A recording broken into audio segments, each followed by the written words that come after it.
está aqui, né, com o pastor Ronald Daly Johnson, acho que eu acertei.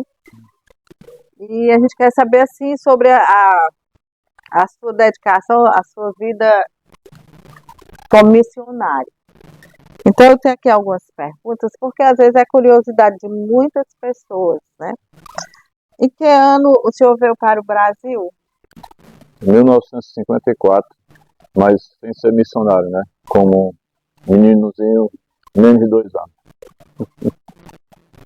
Filho de missionário. Filho de missionário. Né?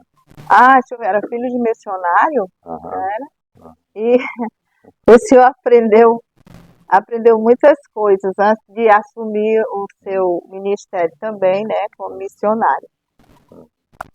Uma das coisas que fez o senhor, muitas coisas, que fez o senhor se tornar um missionário como seu pai, seus pais.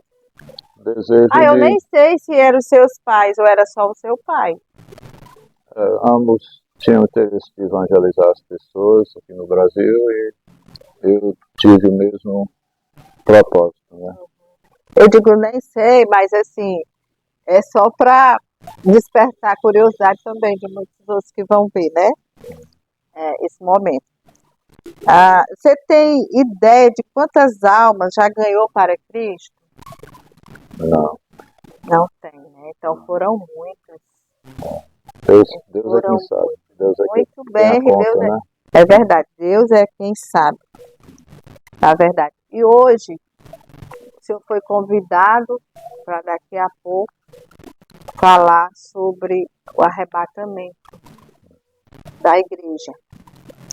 Então, aí eu tenho aqui uma pergunta que a gente quer saber o que simboliza o banquete de Cristo. No céu, depois do arrebatamento, a Bíblia fala sobre as bodas do Cordeiro, o casamento da igreja com Cristo, que é o noivo. Uhum. Então, essa é a festa, né? Na verdade. Aí é o banquete. Por isso que chama de banquete, né? E sobre os galardões, assim, o que o senhor pode falar para muita gente, né? 1 Coríntios 3 fala sobre examinação das obras, os que são feitos realmente dentro da vontade de Deus e para a glória de Deus, vai ser comparado com coisas de valor, e as obras que era feito na carne ou que era feito fora da vontade de Deus, comparado com o que queima, né? E pode ser examinado isso no tribunal dos crentes, quando vai ser examinado o que eles fizeram com a sua vida, mas a salvação já está garantida se eles aceitaram a Cristo verdadeiramente, não é? E com esses galardões a gente vai ficar para nós vamos receber, vamos estar acumulando como um tesouro, né? Hoje em dia, o crente. Mas assim, nós vamos ter para nós no céu. Vamos entregar para Cristo. Né? É importante a gente entender isso aí. Então, vocês que vão ver, né, esse pequeno podcast, pode ficar pensando, né, sobre essa questão dos galardões, sobre a questão de ser um missionário, né, que eles vieram. O senhor é de onde? Nasci nos Estados Unidos. Então vieram da outra América para o Brasil, né, trazer as boas novas do Evangelho. Então o nosso Ismálio já sabe de tudo isso, já pode fechar, porque agora nós vamos estudar um pouco sobre o arrebatamento, sem precisar ser do podcast. Boa noite. ou bom dia, se for escutar isso de dia, ou boa tarde.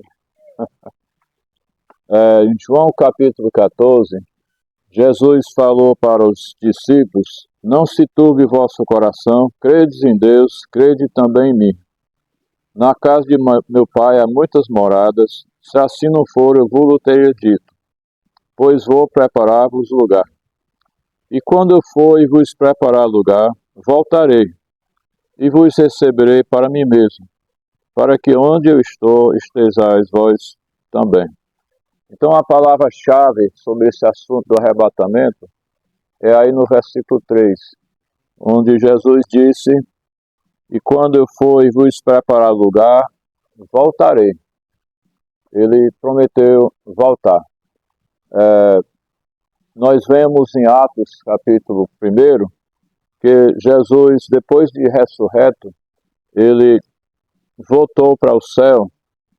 E lá então no versículo 9 de Atos 1, capítulo 1, diz aqui, isso depois que Jesus falou no versículo 8, mas recebereis poder ao descer sobre vós o Espírito Santo, e sereis minhas testemunhas, tanto em Jerusalém, como em toda a Judéia e Samaria, e até os confins da terra. Aí no versículo 9, de novo, dito essas palavras, foi Jesus elevado às alturas, à vista deles, e uma nuvem o encobriu dos seus olhos. Então, no versículo a seguir, diz que uns anjos apareceram, e no versículo 11 eles perguntaram por que os discípulos estavam olhando para cima, bem dizer, de boca aberta, porque é uma coisa que eles nunca tinham visto, Jesus subir nos ares. Mas eles disseram aí no versículo 11 que ele iria voltar um dia. O arrebatamento é um assunto que tem a ver com os últimos dias, a consumação do século, e nós temos muitos sinais hoje que nós estamos como nos dias de Noé, nós estamos como nos dias de Sodoma e Gomorra, nós estamos no final do tempo. Agora, nós não podemos dizer quando exatamente Jesus volta, até lá em Atos capítulo 1, logo antes desses versículos que eu li, os discípulos perguntaram a Jesus quando ele ia assumir como rei. E ele disse que não era para eles preocupar com isso, mas era para eles evangelizar. Isso aí no versículo 6 e 7. E então Jesus disse que isso era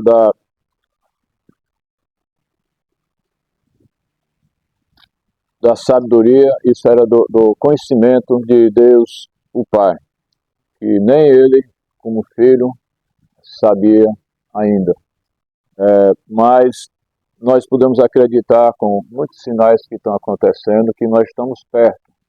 Agora, o arrebatamento acontece logo antes da tribulação, e 7 anos, e a metade dos 7 anos é chamado, a última metade, 3 anos e meio, é chamada Grande Tribulação. E tem uma controvérsia, tem pessoas, alguns que dizem que Jesus não vai voltar antes da Grande Tribulação, que nós vamos ter que passar por ela, mas tem muitos versículos, tem muitas passagens que dá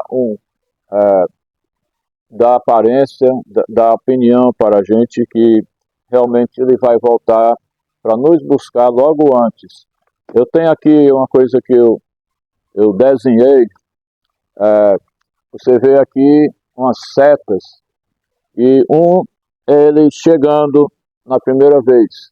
Isso eu tenho algumas passagens aqui embaixo, João 1 e 14, e também Mateus 1 e 23, que fala sobre Emanuel, Deus conosco, 1 Timóteo 1 e 15, e Lucas 19 e 10, vários versículos, e também tem muitos no Velho Testamento, profecias sobre a vinda de Jesus.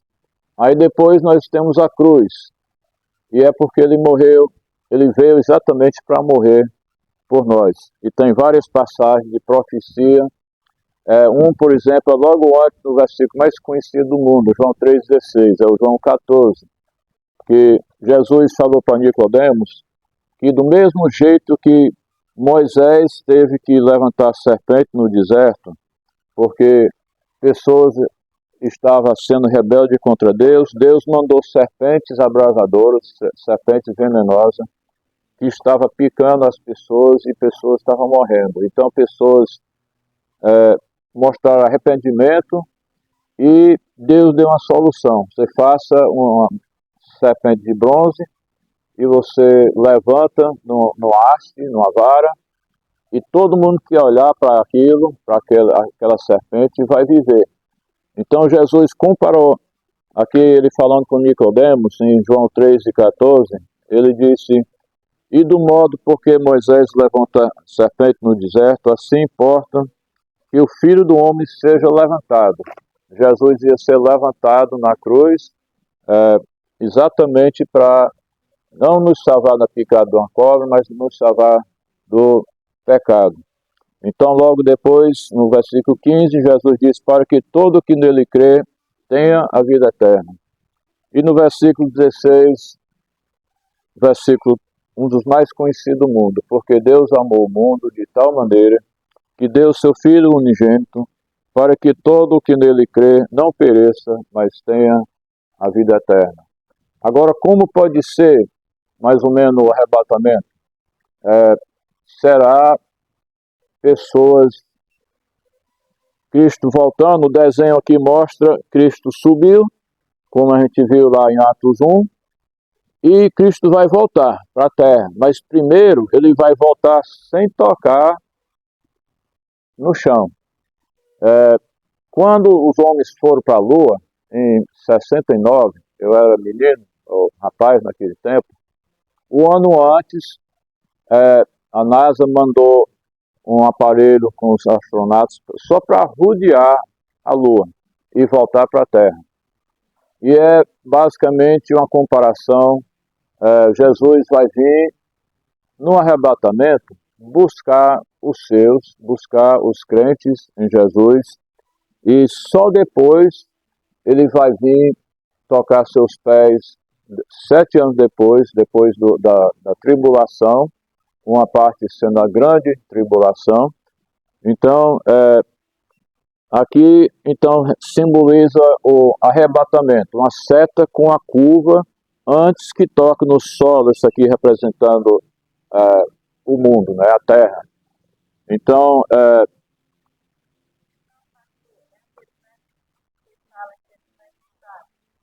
uhum.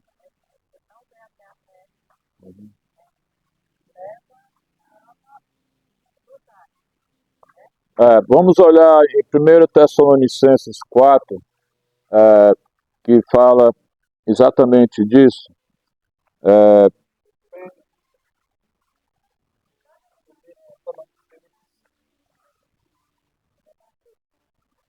1 Tessalonicenses 4, e versículo 13 a 18.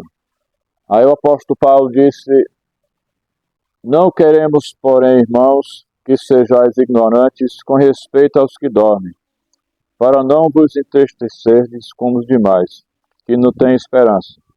Pois se cremos que Jesus morreu e ressuscitou, assim também Deus, mediante Jesus, trará juntamente em sua companhia os que dormem. O que quer dizer os que dormem? Quer dizer os que já morreram na fé. Os crentes que já morreram vão ser ressuscitados para subir conosco. Eles já estão no céu, os crentes em Jesus Cristo que já morreram, mas agora vão receber o corpo glorificado juntamente conosco. E a Bíblia diz que nós vamos ser como Cristo, nós vamos receber, nós como crentes, nessa hora receber nossos corpos glorificados. Então vemos aqui, versículo 14: pois se cremos que Jesus morreu e ressuscitou, assim também Deus, mediante Jesus, trará juntamente em sua companhia os que dormem. Ora, ainda vos declaramos por palavra do Senhor isto: nós, os vivos, o que ficarmos até a vinda do Senhor, de modo algum precederemos os que dormem, quer dizer, os que vão ressuscitar vão primeiro. Aí versículo 16 diz, porquanto o Senhor mesmo, dada a sua palavra de ordem, ouvida a voz do arcanjo, e ressoada a trombeta de Deus, descerá dos céus, e os mortos em Cristo ressuscitarão primeiro. Depois nós, os vivos, o que ficarmos, seremos arrebatados, daí a palavra. Daí onde vem a palavra arrebatamento, né? Nós seremos arrebatados, que quer dizer tirados. É quase como a palavra para sequestrar, mas só que a diferença sendo que um sequestro normalmente é contra a vontade daquela pessoa, né? Mas no nosso caso é nossa esperança, né, de sermos tirados desse mundo para estar com Cristo. Então diz, juntamente com eles quem? Os que já tinham morrido e são ressurretos agora. Assim estaremos para sempre com o Senhor. Consolai-vos, pois, uns aos outros com essas palavras. O Paulo falando assim porque ele estava querendo confortar pessoas que estavam preocupadas com os crentes que tinham morrido, o que aconteceu com eles, o que é que vai acontecer conosco. Então ele fala dessa esperança que nós temos. Agora isso foi escrito quase 2000 anos atrás, e daquele tempo ele já estava pensando que podia acontecer qualquer hora. E nós não sabemos, mesmo que tem muita coisa parecendo que está se encaixando, mas nós não podemos dizer com certeza que Cristo vai voltar logo, né? Pode ser logo, podia ser nesse instante, e pode ainda demorar. Porque para Deus a Bíblia diz que um dia como 1000 anos, e 1000 anos como um dia. Então, outras passagens mais, tem alguns, vamos olhar em 1 Coríntios 15. 1 Coríntios 15. E versículo 50. 1 Coríntios 15, versículo 50. E aqui de novo o apóstolo Paulo falando, e toda vez que nós vemos qualquer parte da Bíblia, podemos saber que é inspirada por Deus. Então aqui, palavra do Paulo, mas mais do que tudo, palavra de Deus. Então 1 Coríntios 15, versículo 50 diz, isso afirma, irmãos, que carne e sangue não podem herdar o reino de Deus, nem a corrupção herdar a incorrupção. Então nós não podemos ir para o céu com o nosso corpo que nós temos agora, porque o que é que diz aí? Não pode corrupção. Nós temos corrupção no nosso corpo, né? O nosso corpo tem problemas, especialmente o mais velho que a gente fica, né? Mais que a gente vê essa realidade. Versículo 51, eis que vos digo um mistério. Então aqui o apóstolo Paulo está divulgando algo que não era do conhecimento geral das pessoas antes. Ele disse, um mistério ele vai divulgar, nem todos dormiremos. Eu muitas vezes tenho usado a expressão que eu aprendi com outros, que tem duas coisas certas, é pagar imposto e morrer. Mas só que tem um porém, que quando Cristo voltar para os crentes, ser arrebatado é sem morte. E tem duas pessoas no Velho Testamento que passaram por isso. Olha, no primeiro livro da Bíblia, hoje à noite vamos estar em Gênesis e até no final em Apocalipse. Mas em Gênesis capítulo 5 e versículo 24, nós temos aqui o relato de Deus sobre uma pessoa que não morreu. Você vê que o segundo homem que nasceu, morreu, o Abel, seu irmão o matou, e as outras pessoas morreram de velho. Mas aqui, em Gênesis capítulo 5 e versículo 24, nós vemos um relato de várias pessoas depois de Adão, e aqui esse homem, com o nome de Enoque, diz, andou Enoque com Deus e já não era, porque Deus o tomou para si. Não diz que ele morreu, diz que Deus tomou para si e que ele, bem dizer, desapareceu. Aí tem outra passagem no Velho Testamento em 2 Reis. 2 Reis, capítulo 2. E aqui um profeta. 2 Reis 2 e versículo 11. E aqui fala que Elias estava com outro que era o profeta, bem dizer, novato, aprendiz, né? Elias era o profeta já idoso e já tinha chegado o dia dele. Então, em vez de Deus o tomar pela morte, Deus os tomou de uma maneira bem diferente. Aí no versículo 11 diz, eles estavam andando juntos, né? Indo eles andando e falando, eis que um carro de fogo com cavalos de fogo os separou um do outro. E Elias subiu ao céu no Redimondo. Então, o Eliseu que ficou, né? Ele ficou bem preocupado e ele depois chamou pessoas para procurar e ver se o Elias tinha caído, mas eu acho que ele estava com cinto de segurança, né, nesse carro de fogo. E você vê, né, o carro de fogo não seria bom para a pessoa normal, mas ele já estava, eu acho que já estava indo para o seu corpo glorificado, né, e o fogo não ia lhe atingir. Mas então, esses dois homens, eles não morreram e também nós, como crentes, se Cristo voltar agora mesmo no arrebatamento, nós também não iremos morrer, iremos ser transformados. E tem uma passagem lá em 1 João que fala disso. Vamos olhar lá em 1 João, não o Evangelho de João, mas a Epístola de 1 João, capítulo 3 e versículo 2 e 3. Aqui diz, amados, agora somos filhos de Deus, e ele falando aqui sobre pessoas que aceitaram a Jesus, né? Tem pessoas que dizem, todo mundo é filho de Deus. Não, a Bíblia diz, e segura o lugar aqui, e vamos para o Evangelho de João, e o capítulo 1 e versículo 12, que diz assim, mas a todos quanto receberam, deles o poder de serem feitos filhos de Deus, a saber os que creem no seu nome. Então a pessoa se torna filho de Deus quando crê no nome de Jesus, quando aceita Jesus como único e suficiente Salvador.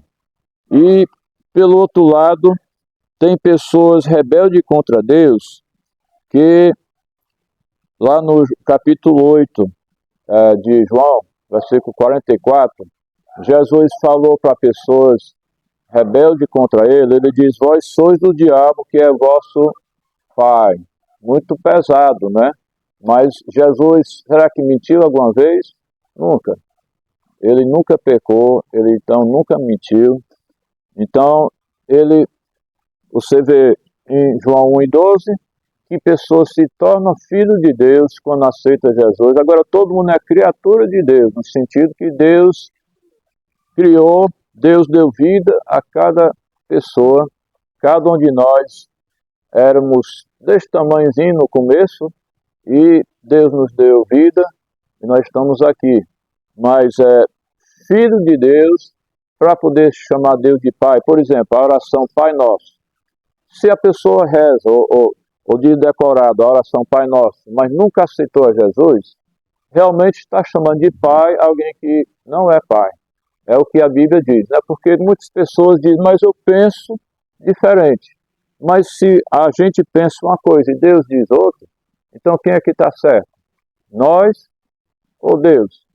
Então, voltando para 1 João, capítulo 3 e versículo 2, aqui o João, de novo, inspirado por Deus, como a Bíblia toda, ele diz, amados, agora somos filhos de Deus e ainda não se manifestou o que havemos de ser. Sabemos que quando ele se manifestar, quando ele se manifestar. O que quer dizer isso? Quando ele voltar no arrebatamento para nos buscar. Diz, seremos semelhante a ele. Quando Jesus ressuscitou, ele não tinha um corpo normal, vamos dizer assim. Ele tinha um corpo físico, mas era um corpo glorificado. Ele podia desaparecer num lugar. Imagina, a pessoa está pensando, eu quero, por exemplo, eu estou pensando em ir para o Poço Doce. Em vez de pegar o ônibus ou ir no carro, era só eu pensar, eu vou estar no Poço Doce. Aí de repente, estar lá. Ou se eu fosse dizer, eu vou estar agora mesmo na minha casa nos Estados Unidos, ver a minha esposa. Aí era muito bom, não teria que pegar avião,